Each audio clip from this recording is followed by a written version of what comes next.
두 번째는 이제 직원에 대한 문제인데, 직원들은 얘기하면 눈앞에서는 그런데 뒤돌아서면은 아닌 것 같고 3일만 지나면 원래대로 돌아가 버려요. 이 문제인 거죠.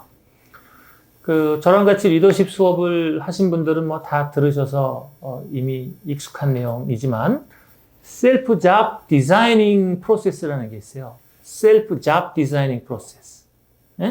셀프 잡이라는 거는 스스로 자기 직무 설계를 하라는 거예요. 셀프 잡 디자이닝.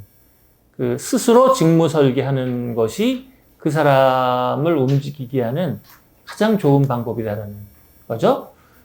도영 대표님은 저랑 이런 얘기를 여러 번 하셨죠. 물론 말씀을 해주실 수도 있지만 제가 대신 말씀을 드린다면은 절차는 4가지예요. 첫 번째, 문제점에 대한 인식이 있어야지 돼요. 문제점에 대한 인식. 이 문제점 인식이 우리 수업으로 치면은 desired response. 우리가 원하는 결과가 뭐냐입니다. 예를 들어서 직원들한테 당신 왜 이렇게 태만해요? 당신 왜 이렇게 열심히 하지 않아요? 이런 얘기를 꾸지람처럼 했다고 쳐보겠습니다. 그럼 뭐가 되냐면 그냥 그분을 비난하는 게 되는 거예요. 비난. 비난 모드가 돼버리는 거거든요. 이것은 비추라는 거예요. 비난하는 것은. 비난하는 것 대신에 뭘 해야 되냐면은 원하는 결과를 얘기해야지 되는 거예요. 원하는 결과. 예를 들면은 원하는 결과가 이겁니다. 하루에 하나씩 문제점의 발견과 해결 대안을 찾아보자. 이런 게 원하는 결과가 될 수가 있겠죠. 네? 우리 집에서 소비자들이 불만족해 하는 것을 하루에 하나씩 찾고 그것을 해결하는 연습을 해보자. 이런 걸 한번 해본다고 치겠습니다. 넛지라는 개념 아시죠? 넛지. 넛지라는 게 사소한 거 하나를 툭 건드리면은 전체적으로 좋아진다. 이거죠? 이거를 넛지라는 개념은 원래 마케팅이나 심리학에 있는 말은 아니에요. 저랑 같이 공부하는 설득 이론에서는 넛지라는 말 대신에 다른 말을 쓰죠. 뭐라고 쓰나요? 커미트먼트라는 말을 써요. 원래 이건 심리학에서 있는 말인데, 커미트먼트는 개입이란 뜻이에요. 개입. 그래서 이니셜 커미트먼트. 기억나시죠? 네? 저랑 독심술 하신 분들 기억나시죠? 초기 개입. 초기 개입.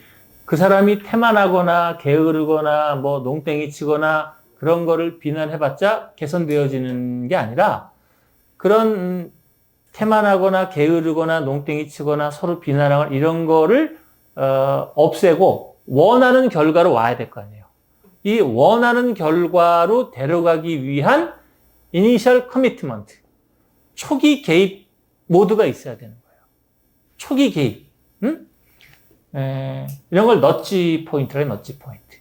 그걸 하나 정해야 되는 겁니다. 예를 들어서 매일매일 문제점 하나를 발견하고 해결 연습을 해보자. 이런 거는 매장에 있는 안 좋은 일을 발견하고 좋은 쪽으로 개선을 해보자. 이런 게 되는 거지 않겠습니까? 이런 것을 거기 있는 직원들이 예를 들어 20명이라고 치겠습니다. 20명들이 모여서 그날 발견한 우리 가게의 문제점을 찾고 해결 대안을 탐색하자. 이것만으로도 훌륭한 거예요. 이것만으로도. 그러면은 비난하는 모드로 들어가는 게 아니라 해결할 수 있는 목표를 결정하게 되는 게 되겠죠. 이게 해결 과제 선정이에요. 해결 과제 선정. 두 번째는 그 해결 과제를 구현하기 위해서 스케줄을 짜게 해야 되는 거예요. 스케줄을. 플랜을. 네? 플랜을 사장님이 짜주는 게 아니라 셀프 플래닝. 그 사람이 스케줄을 짜게 해야 되는 거예요. 예를 들어서 고객들이 항상 음식을 또 시키고 또 시키고 또 시키는데 반찬을 끝도 없이 달라 그래요. 뭐 이런 거는 우리가 좀 조정했으면 좋겠다. 이것은 문제점이다. 어떻게 하면은 끝도 없이 반찬을 달라는 거를 통제할 수 있나?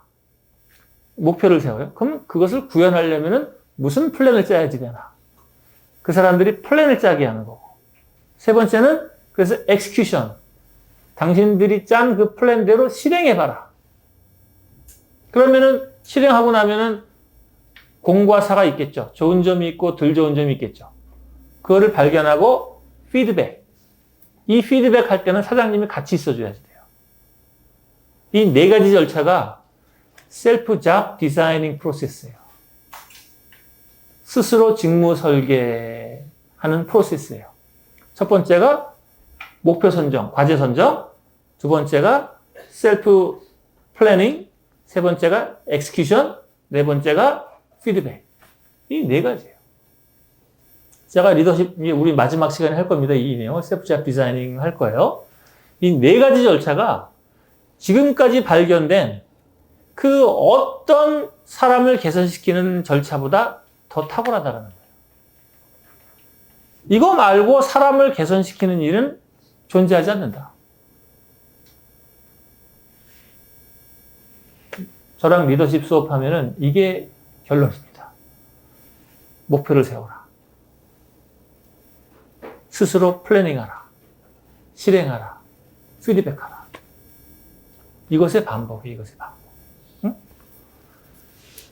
직원뿐만 아니라 아이를 성장시키는 데도 이거밖에 없습니다. 문제점에 대한 공통의 인식이 있어야 돼요. 너 그렇게 맨날 DB 자가지고 어떡하려고 그러냐. 이게 중요한 게 아니라 응? 네가 원하는 것을 얻기 위해선 무엇을 해야 되는지 플랜을 짜보자. 나 공부하기 싫어. 그러면 그럼에도 불구하고 공부를 하려면 얼마큼 해야 될지 엄마랑 약속을 하자. 30분. 와, 대단하다. 하나도 안 할 수 있는데 30분을 해야 되는 이유는 뭐냐? 그럼 거기에 플랜을 짜게 되겠죠. 그럼 시행하고 피드백하고. 그런 절차로 들어가야 되는 거예요. 이거밖에 없어요. 그러니까 직원들이 안 하는 것을 안타까워 하시는 거는 사장님 마음은 제가 충분히 이해를 하는데, 그것은 인지상정이다. 입장 바꿔서 내가 지금 어느 회사에 들어가서 일을 하면 나도 비슷하게 된다. 그래서 회사와 직원 간에 공유할 수 있는 목표 지점을 설정을 하고, 그 사람 스스로 내가 짜서 주지 말고 그 사람 스스로 팀이면 팀, 개인이면 개인, 문제 해결할 수 있는 것을 주고 플랜을 짜게 하고 실행하게 하고 피드백하는 겁니다. 이것을 관리하는 게 리더의 몫이라고 그랬죠. 그래서 리더십에서 이것을 관리하는 것을 제가 뭐라고 했나요? 기억나시나요?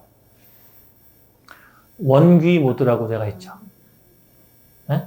원기가 돼요. 너 한다고 했더만 왜 안 했냐? 갖고 와봐. 확인. 예? 이걸 원기 모드라고 그랬지, 원기 모드. 그 직원분에게 목표를 선정하게 하고, 플랜 짜게 하고, 실행하게 하고, 피드백할 때 원기가 돼야 돼요. 다 적어놓는 게 좋죠. 이렇게 말한다고 했더만 왜 안 했니? 이게 모니터가 들어가야 돼요. 그때가 진실의 순간이에요. 근데 만약에 거짓말을 하는 사람이 있을 수가 있겠죠. 플랜 짠다고 거짓말 해놓고 안 하는 사람이 있죠. 하지만 그 사람이 말한 거를 보여주면 어떻게 돼요? 자기가 거짓말했다는 걸 알게 되겠죠. 그러면 둘 중에 하나입니다. 행동을 수정하든지 아니면 나가든지. 그래서 거짓말 자꾸 하는 사람이랑은 헤어지는 게 좋죠. 그래서 이렇게 해서 헤어지는 절차에 들어가는 것도 방법이에요. 그렇게 접근하시는 게 최선입니다. 그러니까 사장님들께서는 어느 한순간에 딱 잘라서 일이 잘못됐다. 이렇게 보시는 것은 곤란하다는 거예요. 절차적으로 봐야 되는 겁니다. 예를 들어서 고혈압이 생겼어요. 고혈압이 높습니다. 내가 무슨 죄를 졌다고 이 마당에 이렇게 고혈압이 생겼나. 세상은 무심도하지. 하나님은 계신가. 이런 얘기 가끔 하고 그러시잖아요. 근데 그렇지 않다라는 거예요. 그분이 어느 날 갑자기 고혈압이 온 게 아니라 이미 몇십 년 동안 고혈압이 생길 행동을 해온 거지. 그렇지만 지금 탁 끊어서 그거를 보는 거야. 그래서 버린 일은 이게 절차적으로 오래되어졌는데 문제점을 끊어서 보면 잘 안 되죠. 그래서 문제가 10년 생겼으면 그것을 진단하고 개선하는데 10분의 1은 써야 됩니다. 고혈압 걸리는데 10년 걸렸으면 개선하는데 1년은 써야 되는 거예요. 그래야지 개선이 되겠죠. 그래서 직원들 행동 수정하는데 너무 급한 목적을 가지시면 잘 안 되시고, 그분들이 내 가게에서 한 10여 년 했다. 그럼 이것을 개선시켜 나가는데 한 1년은 써야 된다. 그렇게 플랜을 갖고 가시는 게 상호 더 좋습니다. 급하게 바뀌는 것은 없다. 특히 사람은. 응? 네, 됐나요? 네, 감사합니다. 네. 중간계 캠퍼스 중간계 캠퍼스 중간계 캠퍼스